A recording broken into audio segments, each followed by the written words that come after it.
Semuanya kembali bersama saya Ibnu Labang di tutorial sistem operasi ya. Dan kali ini saya akan membawakan sebuah materi tentang algoritma penjadwalan, yaitu SJF atau Shortest Job First gitu kan. Apa itu SJF ya? SJF adalah, sebelumnya kita harus kenalan dulu nih teman-teman. Aku Ibnu Lambang dan NIM-nya itu 19113282, dan di sini membawakan algoritma penjadwalan dari sistem operasi. Ini buat UTS aku nih, buat UTS di kampus. Oke, langsung masuk ke materi. Apa itu SJF? Pengertian dari SJF adalah merupakan penjadwalan dengan prioritas dan dengan sisa prioritas. Ya, gimana itu? Prioritas didasarkan kepada pendeknya sisa proses. Jadi makin pendek sisa proses, makin tinggi prioritasnya. Dan di sini teman-teman terdapat dua ya teman-teman di sini. Ada non preemptive dan preemptive gitu. Nah, di sini kita akan bahas yang preemptive saja, tapi kita harus tahu juga non preemptive juga gitu. Di non preemptive ini tidak dapat diinterrupt atau tidak dapat dicela gitu kan. Di proses adalah pemilihan proses adalah proses dalam antrian yang memiliki waktu eksekusi tercepat. Yang waktu memiliki eksekusi waktu tercepat itu ya yang dieksekusi lebih dahulu daripada yang burst time-nya paling kecil. Kalau di preemptive itu dapat diinterupsi, jadi prosesnya itu dapat dicela, dapat dipotong gitu kan. Jadi proses yang dipilih adalah proses yang memiliki waktu sisa eksekusi terkecil. Di proses algoritma ini, di setiap proses yang ada di ready queue akan dieksekusi berdasarkan burst time terkecil ya, burst time terkecil intinya. Hal ini mengakibatkan waiting time yang pendek untuk setiap proses, dan karena hal tersebut maka proses waiting time rata-rata juga menjadi lebih pendek. Sehingga dapat dikatakan bahwa algoritma ini adalah algoritma yang cukup optimal gitu. Sebenarnya dapat banyak sekali algoritma, tapi kita harus baru membahas yang khususnya preemptive di SJF ini. Ya, kita masuk ke contoh kasusnya teman-teman. Seperti ini. Contoh kasusnya seperti ini. Kalian ada tabel di sini kelihatan kan, ada proses, ada arrival time dan burst time. Nah, di sini sudah jelas di kolomnya P1 memiliki arrival time 0, terus burst time-nya 7 dan seterusnya. Terus untuk selanjutnya yaitu kita harus menentukan semua detiknya, itu kolom detiknya. Caranya tinggal kalian jumlahkan aja burst time-nya buat menentukan kolom detiknya seperti ini. Oh ya, sebelumnya aku kasih warna dulu biar untuk mempermudah kita dalam mempercontohkan prosesnya pemecahan masalah ini. Ini aku kasih warna random aku, jadi ya gak usah kalian jadi patokan lah ya. Jadi di sini aku udah pakai kolom baris 0 sampai 16. 0 sampai 16 ini itu didapatkan dari penjumlahan burst time. Karena dijumlahkan di sini 16, jadi kita harus buat 0 sampai 16. Tergantung soal kalian juga sih sebenarnya. Nah, kita masuk ke proses. Nah, ini agak ribet nih. Kita harus benar-benar perhatiin setiap prosesnya teman-teman biar nggak ada yang salah.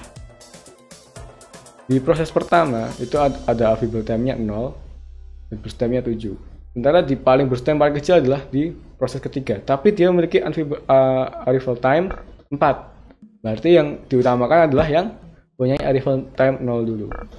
Arrival time masuk, jadi P1 masuk sampai ke detik kedua, karena di kedua itu P2 masuk. Nah, nanti ada proses selanjutnya teman-teman.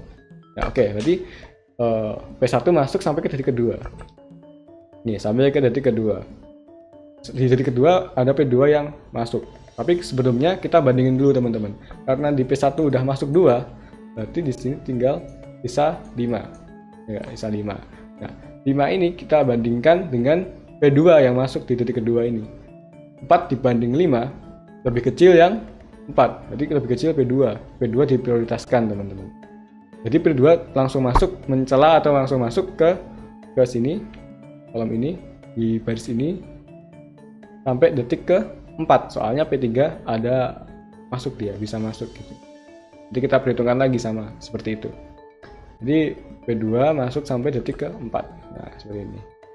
Berarti sisa di sini tinggal 2 kan? Tinggal 2. Nah, ini tinggal 2 karena udah dipakai di sini 2. Nah, kita di sini ketemu dengan P3, teman-teman. Di detik ke-4 P3 masuk. Nah, dibandingkan lagi teman-teman, apakah P3 ini bisa mencela atau tidak gitu. Nah, kita bandingkan burst time-nya. Burst time-nya di P3 adalah 1. Sementara di P2 adalah 2 dan P1 adalah 5. Nah, kita selesaikan dengan cara bandingkan lagi. 1 dibanding 2 lebih kecil 1. Berarti P3 itu bisa mencela di antara P2-nya seperti ini. Nah, seperti ini teman. Karena lebih kecil, jadi diprioritaskan untuk diproses. Selanjutnya, karena P3 udah selesai prosesnya, soalnya cuma 1 burst time aja, kita masuk ke detik kelima. Detik kelima ini ada masuk P4, proses 4 masuk di detik kelima. Tapi seperti tadi kita bandingkan lagi, karena udah habis, kita bandingkan lagi dengan P2 dan P1. 4 dibandingkan dengan P2, karena lebih kecil P2, maka proses 2 bisa masuk dulu seperti ini ya, jadi P2 itu bisa diproses dulu. Setelah itu dibandingkan lagi P4 ini dibandingkan dengan P1 karena lebih kecil P4, jadi P4 bisa semua masuk prosesnya di kolom ini, di baris ini. Karena udah dibandingkan, udah habis, tinggal sisanya adalah proses 1 yaitu 5. Ya udah tinggal masukin ke sisanya. Nah, seperti ini teman-teman untuk proses dari contoh kasus yang ada di ini. Kalian buat teman-teman juga bisa buat referensi di soalnya teman-teman semua, diteliti lebih dahulu dan dicek lebih dahulu biar gak ada kesalahan-kesalahan gitu. Oke, selanjutnya kita masuk ke pembahasannya. Ya, seperti ini. Di sini ada tambahan kolom yaitu ada completion time, turnaround time, terus waiting time. Ini sama soalnya. Nah, di sini ini diisi dengan apa? Di sini diisi dengan completion time itu diisi dengan akhir dari setiap proses. Misalnya ini P1 berakhir di detik ke-16. Detik ke-16. P1 terus P2 detik ke berapa ini? P2 detik ke-7 selesai prosesnya. P3 detik ke-5. Ya kan? P4 detik ke-11. Nah, ini kita tinggal masukin aja proses ini ke competition time, ke CT-nya di sini. Kita tinggal masukin aja seperti ini. Nah, udah masuk kan? Kira-kira seperti ini. Terus kita cari, kalau udah masuk competition time-nya, kita cari turnaround time-nya atau waktu eksekusinya. Jadi waktu eksekusinya itu tinggal caranya CT min AT atau competition time dikurangi arrival time. Seperti ini, jadi P1 16 di sini dikurangi dengan 0, berarti hasilnya 16 gitu. Dan seterusnya, seperti ini. Sampai kita ketemu, harus ketemu rata-rata teman-teman. Kita rata-rata di sini, dicarinya dengan ini dijumlahkan atau di total, terus dibagi dengan jumlah data di sini. Di sini ada data 4, jadi dibagi 4. Jadi hasilnya rata-ratanya seperti ini. Terus untuk selanjutnya kita mencari waiting time. Waiting time atau waktu tunggu. Waiting time itu caranya dengan TAT, turnaround time di sini. Ini dikurangi dengan burst time yang milik proses masing-masing.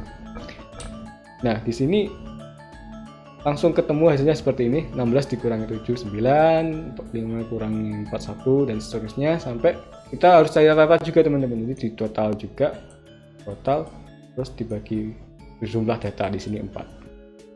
Hasilnya rata 3. Nah, 3 ini termasuk kecil dalam waiting time eksekusinya. Jadi ini cukup optimal, bisa dikatakan cukup optimal untuk proses penjadwalannya.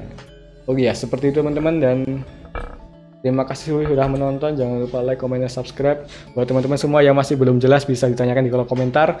Buat teman-teman semua yang mungkin tahu cara lebih efektif atau cara lebih mudah untuk menjelaskan, langsung ditulis di kolom komentar aja, karena ini semua untuk forum belajar. Dan seperti biasa, saya Abdul Lambang and see you next video.